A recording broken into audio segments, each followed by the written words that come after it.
Mr. Buffett, and Mr. Munger.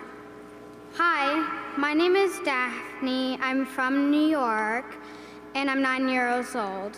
And I'm excited to be at the Berkshire meeting, and this is my 3rd year. Wow.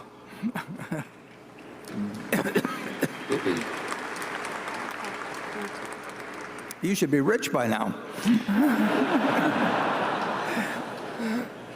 You have often said that investors are well served by identifying businesses with a wide moat, where the castle behind the moat is run by a king or queen who can be trusted to make good decisions. In the past, you have applied this advice by investing in businesses with world-class strong brands such as Coke, American Express, and Seas, as well as media companies that has helped these brands protect and widen their moats, such as Cap Cities, ABC, and the Washington Post. In the past, you have also generally avoided investing in technology companies, pointing out how quickly technology changes and how hard it is to build a circle of competence in it.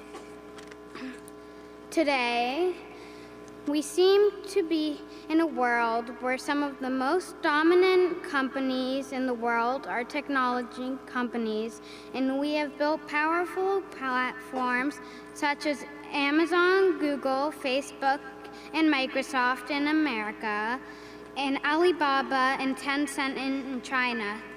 These companies all have wide moats, strong brands, and are led by brilliant and entrepreneurs. That's good. My question to you is this.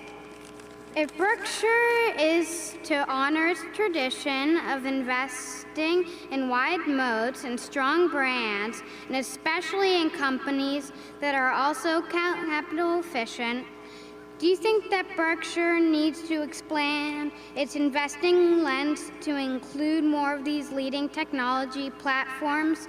In other words, do you believe that you need to adapt your model of wide moats and strong brands to embrace, not avoid, technology?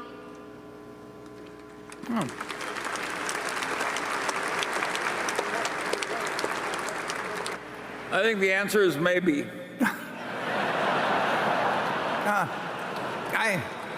I think the answer is to put her on the board, and it'll bring down the average age enormously. We won't get criticized as much. You're exactly right in that we do like moats, and we used to be able to identify them in a newspaper that was the only newspaper in town, or in TV stations where we felt the dominant positions, and we felt the product was underpriced in terms of advertising it.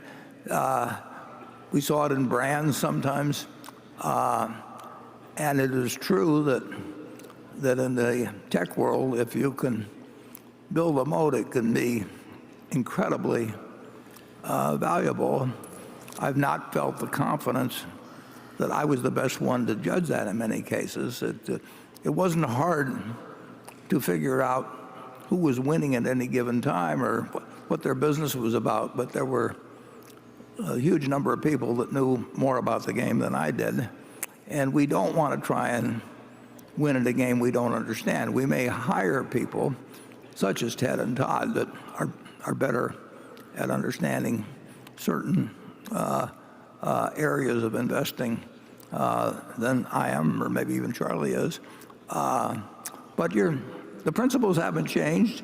You're right that some of the old ones have lost their moat, and you're right that there are going to be companies in the future that have them that will be enormously valuable, and we hope we can identify one every now and then, but we'll still stay within where we think we know what we're doing, and obviously we'll make mistakes even within that area. But we won't go into something because somebody else tells us it's a good thing to do. I mean, we are not going to subcontract your money to somebody else's judgment. You can take your money and follow somebody else's judgment, but we're not in the business of thinking that if we hire 10 people with specialties in this area or that it will lead to superior investment results. And we do worry that we could blow a lot of money that way. So we'll do our best to enlarge the circle of competence of the people at Berkshire so that we don't miss so many. But we'll miss a lot in the future. We missed a lot in the past. The main thing to do is to find things where our batting average is going to be high. And if we miss the biggest ones, that really doesn't bother us as long as the things we do with money work out okay. Charlie? Well, I think we've still got an awful lot of companies with big moats, and a lot of them are and some of our industrial brands were just incredibly strong in the niches we're in. So the Berkshire shareholders don't need to worry about we're just one big morass of unprofitability or anything like that. But we have not covered ourselves with glory in the new fields. Yeah. We won't end up all in buggy whips, though, or anything of it. But it's a very good question, and it's what we focus on all of the time. And we're trying to improve. And we hope we see you back here for your fourth next year.